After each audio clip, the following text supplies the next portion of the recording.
말씀 가지고서 너는 두려워하지 마라 라는 제목으로 같이 말씀 나누겠습니다.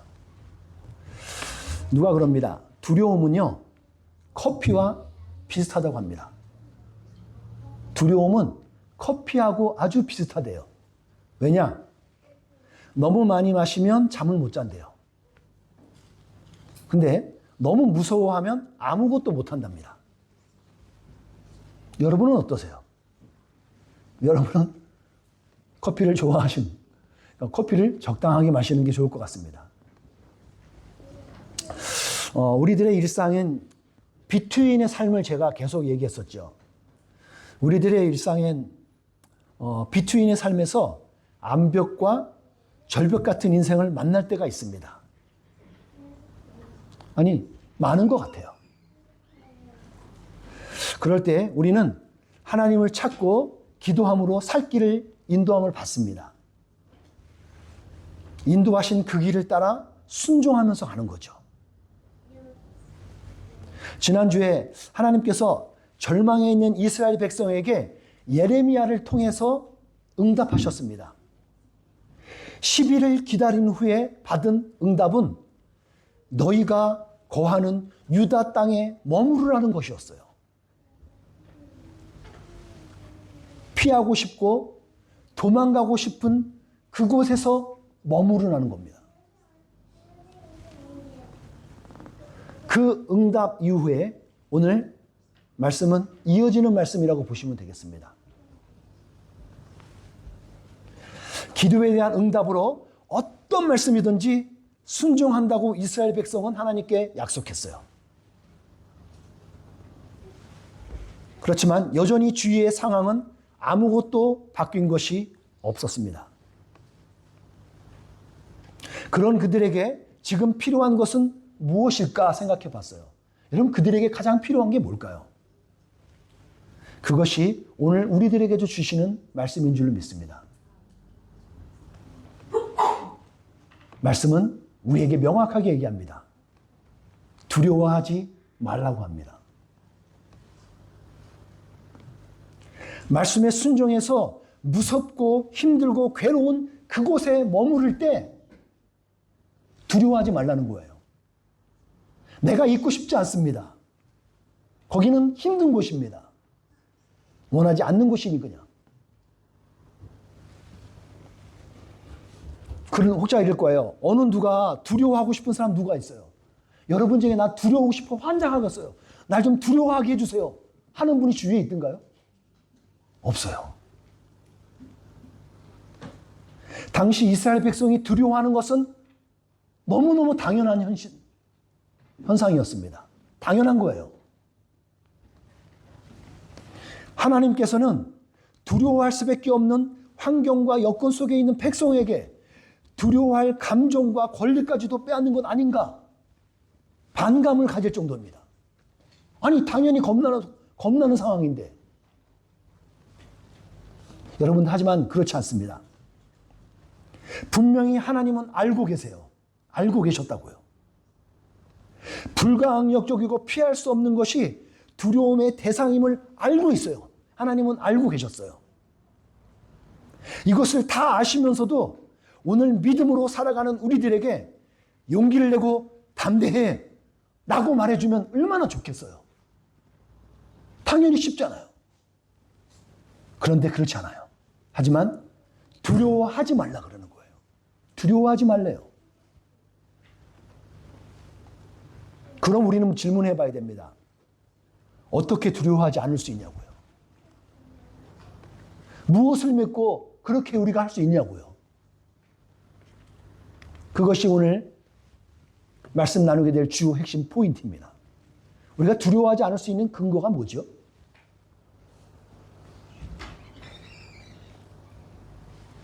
말씀에 정확하게 우리에게 포인팅 해주고 있어요. 이거 하라는 겁니다. 구원해 주실 것이기 때문이에요. 구원해 주실 것이에요. I will surely save you. surely라는 말을 쓰고 있어요. 내가 명확하게 단언컨대 하겠다는 거. 확실하게 너희를 구원하겠다는 거예요. 너희들이 유다 땅을 잘 지키고 있으면 너희 포로로 끌려가서 또 끌려갔던 바벨론에 끌려갔던 동족들 구원해 내 갖고 돌아오게 하겠다는 거예요. 그러니까 두려워하지 말라는 거예요. 그리고 보다 구체적으로 하나님은 예레미야를 통해서 말씀하십니다. 그들이 돌아와서 다시 평안과 안정을 누리게 될 것이라고요. 여러분, 제 이야기는 하고 있는 게 아니에요. 오늘 성경에 있는 이야기를 드리고 있는 겁니다. 이 말은 불확실한 미래로 인해서 두려워하고 있는 이스라엘 백성에게 주시는 하나님의 위로와 같은 말씀이에요. 결정적인 한마디를 더합니다. 더 안정감을 가지라고 그 평안과 안정을 아무도 위협할 수 없을 거라는 거예요. 아무도 위협할 수 없을 거래요. 여러분 어떻습니까? 이 정도 말씀이 주어지면 여러분과 우리의 마음은 어느 정도겠어요? 충분히 안정을 취할 것 같지 않습니까? 이 정도 말씀 있으면?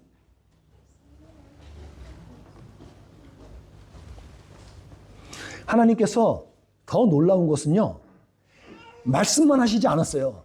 하나님이 말씀만 이렇게 한 것이 아니라 말씀을 하고 나서 하나님의 약속은 신실하게 이스라엘 백성에게 이루어지는 말씀을 현장을 볼 수 있어요. 당시 그저 지키고 버텼던 이스라엘 백성은 제대로 다 확인할 수 없었어요. 그들의 역사에서는 확인할 수 없었어요. 하지만 적어도 여러분과 저는 지금 다 꿰뚫어 볼 수 있어요. 다 해석할 수 있어요. 다 지난 이야기를 우리가 보고 있으니까요. 가깝게 먼저 살펴볼까요? 가장 가깝게 확인할 수 있는 것은 예레미야 52장 말씀의 후반부에 나와 있는 말씀이 하나 있어요. 포로로 끌려갔던 왕 여호와긴이라는 왕이 있어요. 여러분 제가 옛날에 설명드렸었습니다. 여호와김의 아들이 여호와긴인데 이 사람은 3개월만 통치하다가 바벨론으로 끌려가 버렸어요. 끌려가서 몇 년 동안 사신 줄 아세요? 이거 말씀을 보시면 알아요. 이 말씀을 여러분 읽어보시겠습니다. 시작. 유다왕 여호와긴이 사로잡혀간 지 37년 10주째 달 25일에 바벨로니아 왕이 되어 다스리기 시작한 에윌므라닥이 유다 왕 여호와긴을 감옥에서 풀어주고 그의 머리를 들게 하였습니다. 여러분 저기 따지고 보면 38년 아니에요? 37년 12달 달 12월 25일이면 거의 1년 다 채운 거잖아요. 다 채우면 38년이에요. 38년 한 거기에 있다가 결국 감옥에서 나와서 자기의 왕위를 인정을 받고 그리고 왕의 상에서 밥도 같이 먹게 돼요. 참고로 여러분 이 왕은 다시 예루살렘 돌아오지 못했습니다. 바벨론에서 죽었어요. 끝까지 이렇게 살다가. 아무튼 하지만 포로 신세에서 그는 회복되었어요. 아울러 이 모든 시간 속에 하나님께서 사용하신 사람들이 함께 있어요. 성경을 읽으신 분들은 좀 알 거예요. 특히 성경을 말씀의 삶을 껴서 쭉 꿰뚫어 봤던 사람들은 알 수 있어요. 어떤 사람이 있냐면 1차 포로로 끌려갔던 여러분 너무 잘 알고 있는 다니엘도 이 모든 것에서 역할을 했던 사람입니다. 2차 포로에 끌려갔던 에스겔이라는 선지자도 그때 활동을 했습니다. 그리고 그 여호와긴 왕위를 회복할 그 시기쯤에 그 전후해 갖고요. 여러분이 성경에서 보고 있는 학사 에스라라는 사람도 그때 활동하게 돼요. 그리고 너무너무 여러분 잘 알고 있는 에스더 여왕 아시죠? 그 당시 그쯤입니다. 여왕 모르드게 삼촌이 모르드게인데 그 모르드게가 도와갖고 협력해서 그 유다 사람들이 살아났던 이야기들. 여왕 에스더 그 당시의 이야기예요.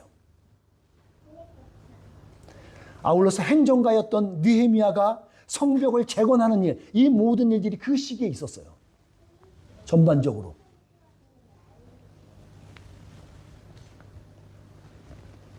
여러분, 이 모든 시기에 누가 하신 것 같아요? 물론 이 일들이 있을 때 에스겔이나 학계, 스가랴 같은 선지자들을 통해서 말씀을 지속적으로 주셨어요. 하나님께서는 두려워하지 말라고 하십니다. 계속적으로 반복해서 말씀하고 계신 거예요. 제 원고에 쓰진 않았지만 제가 성경에 나와 있는 Don't be afraid, 이게 how many times 이걸 사용했나 제가 봤더니 성경 전체에 그 단어가 70 몇 번인가가 쓰였어요. 78인가 79였어요.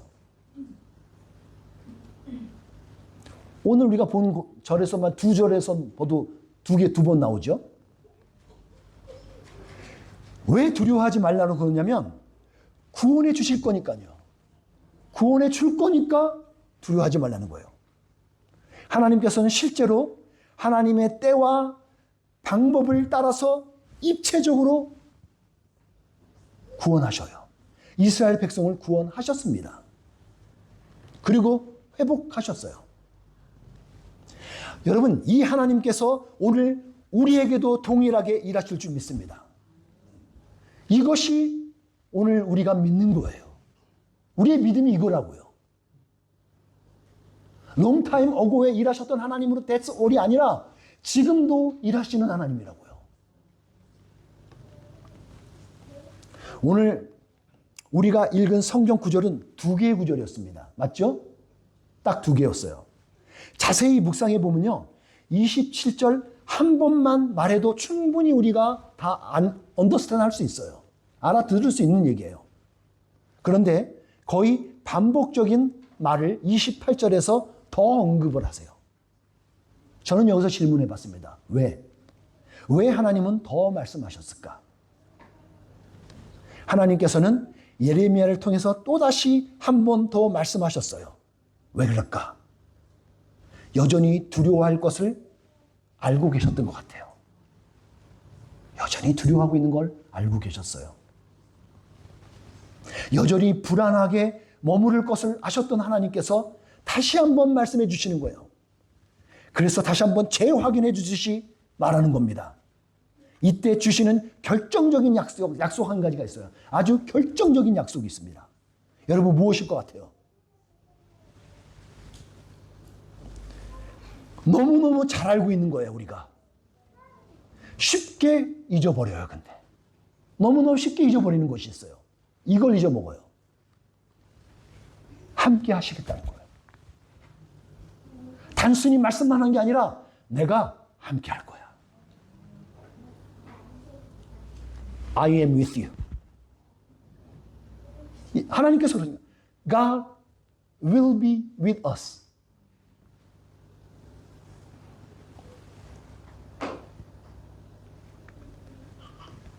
말씀에 명확하게 말씀에 놓고 있어요. 하나님께서 함께 하시겠다는 겁니다. 여러분, 언제인지 기억해 보세요. 언제요?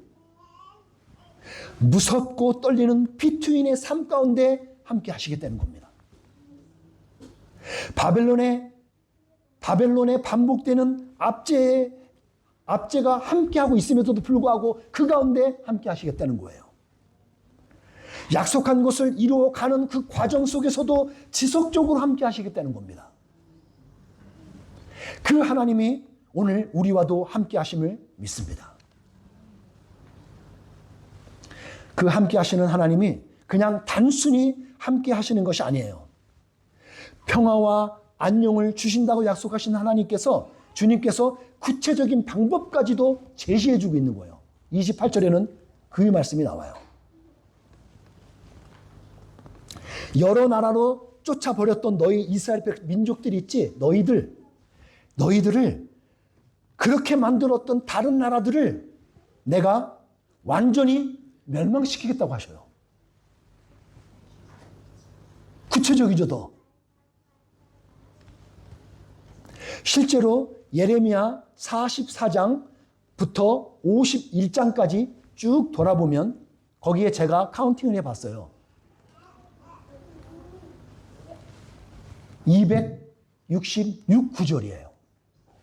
14 곱하기 19를 하면 이게 나옵니다. 이 칸이. 266구절이 있어요. 그 모든 구절에서 딱 오늘 본문 읽었던 2개의 구절만 빼고 나머지는 다 이방, 주위 민족들 있죠. 주변 나라들에 대한 언급이에요. 얼마나 이 말씀이 우리에게 소중한 말씀이에요. 모르긴 몰라도 여러분들은 믿음이 없다면 이것만 보고 말았을 거예요. 아이고, 근데 그 안에 보물처럼 진주처럼 하나님의 말씀이 주어져요. 저 검은 란에는 이집트, 블레셋, 모압, 암몬, 심지어 바벨론까지 언급되고 있습니다. 그 주변 국가들이 이스라엘을 괴롭히고 침략했던 나라들이었습니다. 근데 그들을 심판해갖고 멸망시키겠다는 말씀이 여기서 나오고 있는 거예요. 여러분, 이 정도의 뒷배를 우리가 가지고 있다면 천하에 무서울 게 있어요? 여러분 뒷배 이 정도 빵빵하게 버티는 뒷배가 있으면 여러분 뭐가 무섭습니까? 근데 하나님이 그렇게 하셨다는 거예요. 여러분, 이 뒷배를 적극적으로 활용하시는 여러분과 내가 되기를 소원합니다. 그런 말씀 중에서 오늘 본문은 선명하게 드러내는 하나님의 위로이자 약속의 말씀이 하나 더 있습니다. 그 선명한 말씀이 왜 그 말씀이 선명한 거냐면 28절은 확실한 문장으로 두려움을 떨치도록 우리에게 말씀을 해요. 결정적인 한 방. 결정적인 한 방. 이 말씀이 나옵니다. 너만은 멸망시키지 않겠다는 거예요. 그 나라들 다 멸망시킬 건데 너만은 그렇게 하지 않을 거라는 거예요.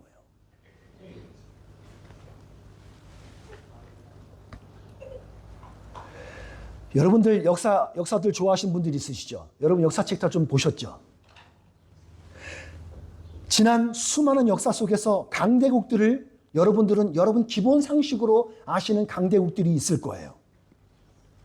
여러분 쉽게 알 수 있는 이집트 문명 아시죠? 바벨론 제국 아시죠? 페르시아,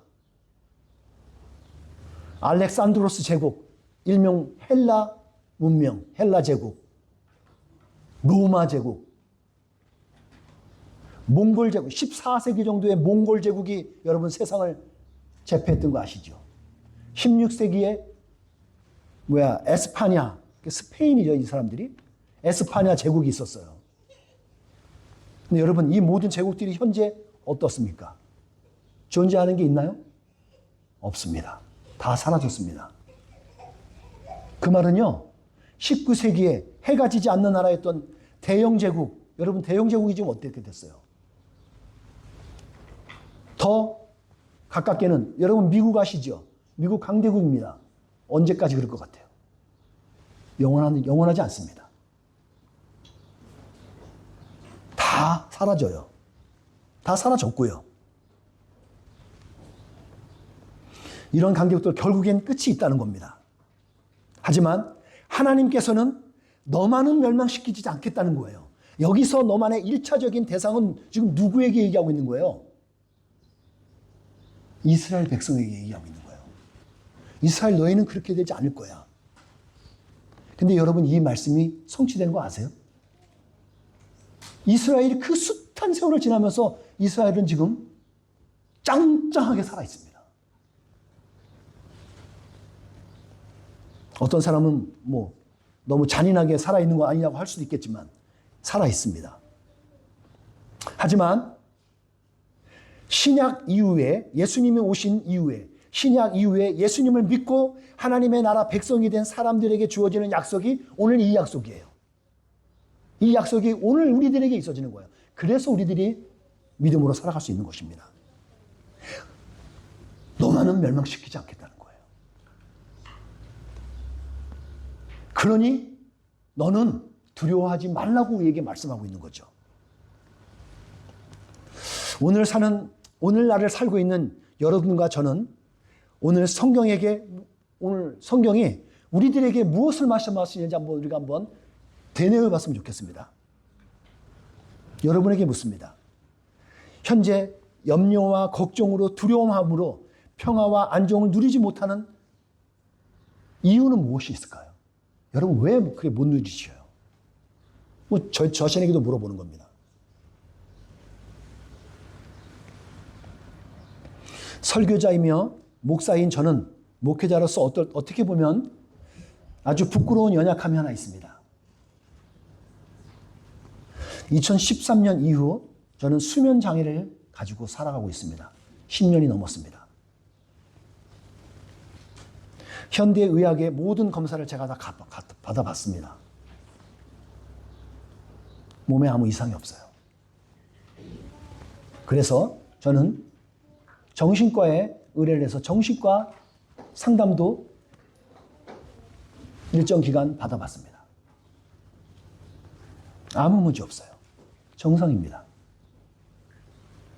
그래서 저희 현재는 영적인 부분이 아닌가 생각하고 있습니다. 사도 바울이 가졌던 육체의 가시가 이런 것인가 싶기도 해요. 글쎄요, 여러분 중에 몇 분이나 이해하실 분이 있는지 모르겠습니다. 제가 잠 깬 거하고 잠 든 거하고 중간에 있는 가수면 상태에 제가 어려움을 겪습니다. 중간 상태를 저는 못 견뎌요, 잘. 그래서 약간 제가 성격이 좀 극적인 수도 있어요. 확 가득 양쪽에 치우칠 수도 있는 경향이 있지 않을까 싶습니다. 잠에 떨어지고 나면 아무 문제가 없는데 이 기능이 제가 망가진 거예요. 그러니까 수면장애죠. 그래서 의사의 처방을 받고 저는 잠을 자고 있습니다. 여러분, 두려워하지 말라고 설교하는 목사가 주님께 다 내어 맡기고 그냥 자면 되지. 여러분, 그런 생각 드시는 분 여러분 있지 않으세요? 목사가 그거 해도 그것도 못하면서 무슨 설교를 해? 하지만 여전히 진행형으로 저는 날마다 잠을 이루면서 주님께 치유를 위해 기도하고 있습니다. 아직 ING입니다. 그러면서 날마다 잠에 들면서 저는 두 가지 말씀을 기억하고 선포하며 읊조리고 있습니다. 여러분 중에 누군가에게 참고가 될지 모르겠어요. 저는 첫 번째, 나 자신에게 선포합니다. 두려워하지 마, 창범아. 두려워하지 마 라고 선포합니다. 왜요? 주님이 나와 함께 하실 거니까. 그리고 두 번째로 말씀을 암송하는 말씀이 있습니다. 주절주절 읊조리면서 계속 떠들면서 속으로 막 애우면서 자고 있어요. 무슨 말씀인 줄 아세요? 이 말씀입니다. 여러분 의미 생각하시면서 함께 또 봐 같이 읽어보겠습니다. 시작. 내가 그리스도와 함께 십자가에 못 박혔나니 그런즉 이제는 내가 산 것이 아니요 오직 내 안에 그리스도께서 사시는 것이라. 이제 내가 육체 가운데 사는 것은 나를 사랑하사 나를 위하여 자기 자신을 버리신 하나님의 아들을 믿는 믿음 안에서 사는 것이야. 여러분, 저는 이 말씀으로 살아요. 그리고 잠에 들어갑니다. 이거 아니면 못 자요. 저는 날마다 죽습니다. 그리스도 안에 죽은 사람이 두려워하는 게 말이 안 되잖아요. 죽은 사람이 두려워하는 게 어디 있어요? 두려움이 없습니다. 그리고 이런 말씀의 선포는 효력이 있습니다. Between lives. 우리의 인생의 가운데, 인생 중간에 살아가고 있지요. 우리의 삶 가운데서 앞은 암벽이고 뒤는 절벽처럼 느껴질 때가 찾아옵니다. Unfortunately. 그때 주님께서 말씀하십니다. 두려워하지 마라. 두려워하지 마라. 왜일까요? 우리가 어떻게 두려워하지 않을 수 있어요? 우리가 알지 못하는 하나님의 때와 방법으로 모든 벽을 허무셔서 새롭게 살 길을 지어주실 것이기 때문입니다. 암벽, 절벽 다 무너뜨리고 새롭게 만들어버리면 새로운 길이 된단 말이에요. 우리가 상상할 수 없는 길이죠. 앞과 뒤 사방이 광야처럼 느껴질 때가 있어요. 여러분, 그럴 때 기억하십시오. 그 광야에서 하나님이 함께 하시잖아요? 그러면 훈련이고 과정으로 끝날 거예요. 근데 그 가운데 하나님이 없으면 여러분들은 방황이고 절망으로 끝날 겁니다. 여러분, 어디를 선택하시겠어요? 선택은 여러분과 나, 우리들의 몫입니다. 이 삶의 중간에 어떤 누군가는 유다 땅에 지키고 살아내야 할 사람들이 있어요. 근데 아세요? 또 어떤 누군가는 저 이국 땅에서 버티고 살아내야 할 사람도 있어요. 중요한 것은 누구든지 각자의 자리에서 지키고 버티고 살아내는 믿음이 필요하다는 거예요. 믿음이 필요하다는 겁니다. 여러분, 그런 믿음의 사람이 마지막에 확인할 수 있는 것이 있습니다. 하나님의 선하시고 인자하신 뜻이 무엇인지를 알 수 있게 돼요. 오늘 설교 제목은 너는 두려워하지 말아라고 했습니다. 여러분 잘 보세요. 저 문구를 자세히 보세요. 너는 두려워하지 마라. 두려워하지 마라 그러죠. 근데 두려워하지 말아야 할 주체가 누구예요? 누구에게 말을 하고 있습니까? you. 바로 당신에게 말을 하고 있어요. 두려워하지 말라는 여러분 쉽게 다 기억하죠. 근데 그 중요한 말씀의 핵심적인 건 너는 너에게 말을 하고 있는데 그거는 적용을 하지 않고 있다고요. 여러분, 어려운 거 하나 보여드리겠습니다. 제가 이 히브리어를 옛날에는 7년 동안 공부했던 사람이에요. 이제 아무짝에 설명 없어 지금은. 하지만 읽는 거는 돼요. 저걸 읽으면 이렇게 읽어요. 알티라 이스라엘. 그렇게 읽는 겁니다. 알티라. 이게 히브리 말이에요. 알티라가 뭐예요? 두려워하지 말라는 거예요. 거기 앞에 어떤 글자가 들어가면 이제 그 글자에 따라서 이제 두려워하지 마는 거죠. 이스라엘에게 말하는 겁니다. 이스라엘 너 두려워하지 마. 그럴 때 알티라 이스라엘 그렇게 말을 해요. 저는 이 말씀을 이렇게 응용했으면 좋겠습니다. 여러분의 이름을 불러가고 그 뒤에다가 알티라. 예를 들어봐요. 창범아 알티라 해보는 겁니다. 말씀은 능력이 있어요. 입술의 고백은 능력이 있습니다. 여러분 이거 훈련하시면서 자기에게 적용해 볼까요? 자기 이름을 불러가면서 하시는 겁니다. 자기 이름을 불러가면서 자기 손에다가 가슴에 대고서 자기에게 향하는 거예요. 자기에게 향하면서 3번을 해보겠습니다. 3번은 능력이 있어요. 참 신기할 정도로. 자, 해보겠습니다. 자기 이름 불러가면서 시작. 창범아 알티라. 창범아 알티라. 창범아 알티라. 여러분 두려워하지 마십시오. 여러분 알티라.